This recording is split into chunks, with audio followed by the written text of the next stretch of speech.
Hello मेरे प्यारे दर्शकों।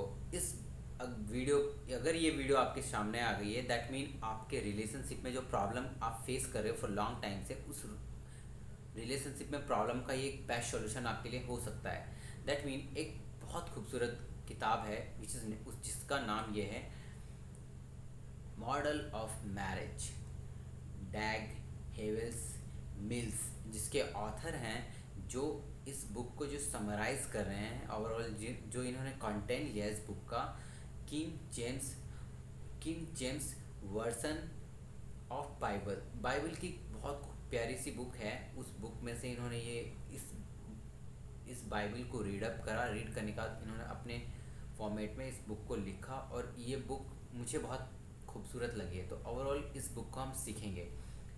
हर दिन मैं इस बुक के कुछ पॉइंट्स को आपके साथ शेयर करूँगा। I wish we will learn together. Number 1, यहाँ पे ये जो डिस्कस कर रहे हैं, पहला पॉइंट है बिलव्ड। अगर आप किसी भी रिलेशनशिप है में हो फॉर लॉन्ग टाइम, आपको बहुत लंबा अरसा या टाइम हो गया है, तो दैट मीन अब आप कमिटमेंट करना चाहते हो। तो कमिटमेंट करने से पहले आपको क्या क्या चीज़ें देखनी चाहिए कि आप रियल में रेडी हो या नहीं, ओवरऑल उसके लिए क्या सही और क्या गलत है, वो सारी चीज़ों को हम यहाँ पे डिस्कस करने वाले हैं। Number 1, 8 things to be consider when you choose be loved. मतलब आप अपने पार्टनर को या अपने लव्ड वन को अगर आप सेलेक्ट करना चाहते हो, चूज़ करना चाहते हो, तो आपको ये 8 चीज़ें देख ज़रूर लेनी चाहिए। इसमें कुछ पॉइंट को मैं वन बाय वन एक्सप्लेन करूँगा आपके साथ। First is that, number 1 is that, अगर आपके पेरेंट, किसी के मम्मी पापा बहुत अच्छे हैं, दैट मीन पेरेंट्स बहुत अच्छे हैं, तो इसका मतलब ये ज़रूरी नहीं है कि उसके बच्चे भी अच्छे होंगे। वो अच्छे भी हो सकते हैं, वो गलत भी हो सकते हैं। तो ओवरऑल अगर आप किसी को स्पाउस के लिए, अपने पार्टनर के लिए ढूंढ रहे हो, तो किसी के मम्मी पापा अच्छे हैं, उसका मतलब ये नहीं कि अगर वो आपका स्पाउस या आपका पार्टनर बनेगा तो आप उसके साथ कमिटेड होंगे, वो भी अच्छा हो। दैट मीन अच्छा भी हो सकता है, वो गलत भी हो सकता है। तो आपको क्या सेलेक्ट करना है, ही और see be committed to God. मतलब आपको वो जो पार्टनर या पर्सन ढूंढना है, सेलेक्ट करना है अपने लिए, वो अपने आप को परमात्मा के प्रति कमिटेड करता हो, मतलब वो गॉड में बिलीव करता हो। ओवरऑल ये पहले पॉइंट में जो ऑथर है वो ये कहना चाह रहे हैं। And the second point is, तो second point is the doesn't marry just because your parents से। अगर आपके मम्मी पापा कह रहे हैं तो आप शादी कर लो, ये नहीं कहना चाह रहा ऑथर। ये कहना चाह रहे हैं कि इज़ योर इंटरेस्टेड पार्टनर और फ्रेंड्स, जो आपके पार्टनर हैं, आपके मम्मी पापा किसी के बहुत अच्छे फ्रेंड हैं, तो उसका मतलब ये नहीं कि आप उनसे शादी करो। दैट मीन अगर आपको कोई अच्छा लगता है और आप उसको लेके अंदर से एक पॉजिटिव वाइब आपको आ रही है, और आपको लगता है कि अगर मैं इसके साथ कमिटेड होता हूँ तो मेरी लाइफ बहुत अच्छी रहेगी, और मतलब एक आपका इंस्टिंक्ट होता है ना, वो अंदर से आपको कहेगा कि हाँ, this person is really good person for me. तो अगर उस तरह की आपको वाइब्स या फीलिंग्स आ रही है, तभी आप वो डिसीजन लेने के लिए रेडी हो, अदरवाइज नो, स्किप करें। तो ऐसा नहीं कि अगर आपको समाज या सोसाइटी आपको प्रेशराइज करे कि आप शादी कर लो, शादी कर लो, तो दैट डजेंट मीन कि आप शादी कर लो। आपको अगर सही एक वक्त, सही टाइम पे कोई सही पार्टनर मिल जाता है, इधर वो सही पार्टनर मिल जाता है, दैट मीन वो that is a very very good time for you. अगर वो पार्टनर नहीं मिला है तो आप वेट करो उस चीज़ का, आप सर्च करो। बट ऐसा नहीं कि कोई भी आपको आ रहा है और आपने आने के बाद उसको, हाँ चलो भाई कुछ नहीं होता तो चलो शादी कर लेते हैं, तो इस तरह का ये माइंड में लाना नहीं है। Ultimately whole thing is that आपको थोड़ा सा पेशेंस रखना है, धीरज रख के आपको एक राइट पर्सन का इंतज़ार करना है एंड सर्च करना है, एफर्ट लगाना है आपने। अगर वो राइट पर्सन आपके पास आ जाता है, या फिर आपके कम्युनिटी या फैमिली मेम्बर्स को भी कहो, अगर वो आपको रियल में राइट लगता है, then you will take the good decision, otherwise no. Next point is, third point is, if you marry early. अगर आप जल्दी शादी करते हैं, यू मिस सर्टन थिंग्स। आप बहुत सारी चीज़ें, अगर आप कम एज में शादी कर रहे हो तो बहुत सारी चीज़ें आप मिस आउट कर दोगे। जैसे कि एग्जाम्पल के तौर में यूर यूथ, जो आपका यूथ है, ये जो आपके एक होता है ना, टीनेजर से निकल के बंदा एक यूथ एज में जा रहा होता है, तो वो चीज़ आप मिस कर दोगे अपनी ज़िंदगी में। एंड योर टाइम, आपका जो अपने साथ बिताने वाला टाइम है, आप उसको मिस कर दोगे। And more important thing is that, आप जो सिंगल रहते हो, सिंगल रहने के बाद एक अपने आप को फुल फील, एक एनर्जेटिक फील करते हो, वो आप मिस कर दोगे। एंड अपना फ्री टाइम, जो बहुत, जिसमें आप बहुत कुछ, बहुत बड़े बड़े एक्शन ले सकते थे, ये सारी चीज़ें आप मिस कर दोगे। तो दैट मीन आप बहुत जल्दी भी शादी मत करो और बहुत लेट भी। एक सर्टन टाइम आएगा आपको जब अंदर से फील आए कि हाँ शादी, I think we should need to, अब हमें कर लेना चाहिए। तो that if that kind of feeling, अगर वो उस तरह की फीलिंग आपको आ रही है तब करो, अदरवाइज वेट एंड वॉच। एक सही वक्त आएगा and that then you will take the good decision, right. Next point is, fourth point is that do not change anything. मतलब आप ये सोचते हैं कि इसकी शादी करवा देंगे तो चेंज होगा, ऐसा कुछ भी नहीं होने वाला है। रियल लाइफ में चीज़ें बदलती नहीं है, एक्सेप्ट करना पड़ता है। दैट मीन इस पॉइंट में जो ऑथर कहना चाहता है, consider the fact the people are do not change. बंदे बदलते नहीं हैं and so anything do not change. आप किसी चीज़ को बदल नहीं सकते। दैट मीन ये आपको शो करता है कि आप किसी को अगर बदलना चाहते हो तो ऐसा कुछ भी नहीं होने वाला है। तो रियल लाइफ में आपको एक्सेप्टेंस लाना पड़ेगा। तो अगर आप एक्सेप्टेंस, किसी की खामियां और खूबियों को एक्सेप्ट करने के कैपेबल बन गए हो, then you will take the decision, otherwise stop that. Otherwise आपको रुक जाना है यहाँ पे। तो चीज़ें कभी बदलेगी नहीं, ना कोई बदलता है रियल में। इंसान कभी बदलते, जो जैसा है वैसा ही रहेगा। अगर आप किसी इंसान को देखने के बाद आप जैसे को वैसा ही एक्सेप्ट करने वाले हैं, तब आप अपने मेंटली प्रिपेयर्ड हो जाओ शादी के लिए। अदरवाइज अगर ऐसा कुछ नहीं है तो be cool and hold down, अपने आप को थोड़ा वक्त दो एंड बी पेशेंट। क्योंकि अगर आपकी किसी के साथ वाइब नहीं मैच करी, अगर आपने उनके साथ कर भी ली शादी, तो लॉन्ग टाइम आप सस्टेन नहीं कर पाओगे रिलेशनशिप को।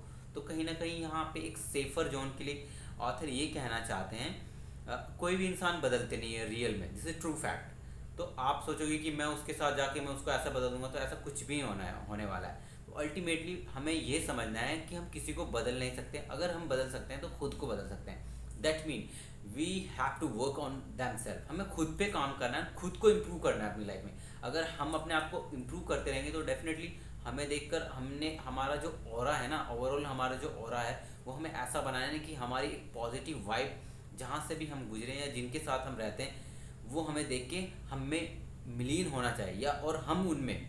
ऐसा नहीं कि दूसरों को बदलने के लिए हम आए हैं, नहीं, हम किसी को बदल नहीं सकते। We have to work on them self, हमें खुद पे ही काम करना है। Next point is, fifth point is, will you be will you be manage the finance. अगर आप फाइनेंस को मैनेज करने के कैपेबल हो गए हो, then you will take the decision. अगर आपको लगता है कि आप अभी फाइनेंशियली इतने कैपेबल नहीं हो, आप इन सब चीज़ों को मैनेज कर पाओगे, तो just be hold and hold down for them self. अपने आप को थोड़ा सा रोको। अगर हाँ, क्योंकि रिलेशनशिप में आने का मतलब है इन्वेस्टमेंट तो होगा, कहीं ना कहीं खर्चा होने वाला है। तो first of all build your self that much. अपने आप को इतना बिल्ड करोगे कि आप इतना कैपेबल हो जाओ कि आपकी लाइफ में कोई आ रहा है तो उसकी जो बेसिक नीड है आप उसको फुलफिल कर पाओ। अल्टीमेटली ऑथर इस पॉइंट में ये कहना चाहते हैं, अपने आप को फाइनेंशियली थोड़ा सा कैपेबल बना लो।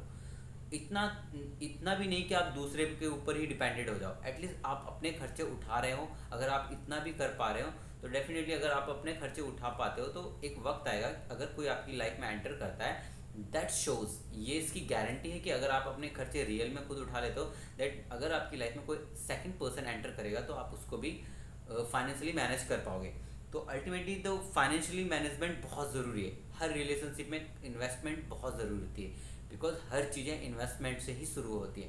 तो रिलेशनशिप में जो इन्वेस्टमेंट हो रहा है उसके लिए आपको अपने आप को थोड़ा सा प्री प्लान करना है, right. Next point is, will you have a place to stay when you marry. मतलब ऑथर ये कहना चाहते हैं इस पॉइंट में कि आपको शादी करने से पहले या किसी का हाथ होल्ड करने से पहले आपके पास क्या होना चाहिए, एक घर होना चाहिए अपने पास।